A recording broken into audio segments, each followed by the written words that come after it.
దశావతారాలు ఒక శ్రీ మహావిష్ణువుకు మాత్రమే ఉన్నాయి అనుకుంటే మనం పొరపాటు పడినట్టే. శివుడికి కూడా దశావతారాలు ఉన్నాయి. అవి చాలా పవర్ఫుల్ అవతారాలు.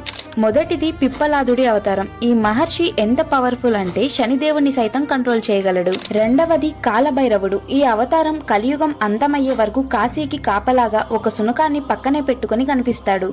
మూడవది వీరభద్రస్వామి. సతీదేవి మరణించాక శివుడు ఆగ్రహం నుంచి వచ్చిన అవతారమే ఈ వీరభద్రస్వామి. నాలుగవది దుర్వాస మహర్షి అవతారం. ఈయన అత్యంత కోపదారి. ఇంద్రుడి దగ్గర నుంచి అందరూ ఈయనకి భయపడతారు. ఐదవది అర్ధనారీశ్వర అవతారం. సృష్టి ఆరంభం కోసం శివుడు ధరించిన అవతారం. ఆరవది అశ్వత్థామ అవతారం. మహాభారతంలో గొప్ప యోధుడుగా మనందరికీ తెలుసు. ఏడవ అవతారం శివుడి రుద్రరూపం నుంచి అవతరించిన రుద్ర అవతారం. మరి ఎనిమిదవది నటరాజ అవతారం. శివుడు నృత్యానికి చిహ్నమైన అవతారం.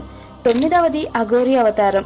భూతనాథుడుగా పేరు పొందిన శివుడికి అంకితం అయ్యే అవతారం. 10వ అవతారం ద మోస్ట్ పవర్ఫుల్ అవతారం హనుమాన్. హనుమంతుడు బలం, ధైర్యం, భక్తి మరియు నిస్వార్థ సేవకు చిహ్నం.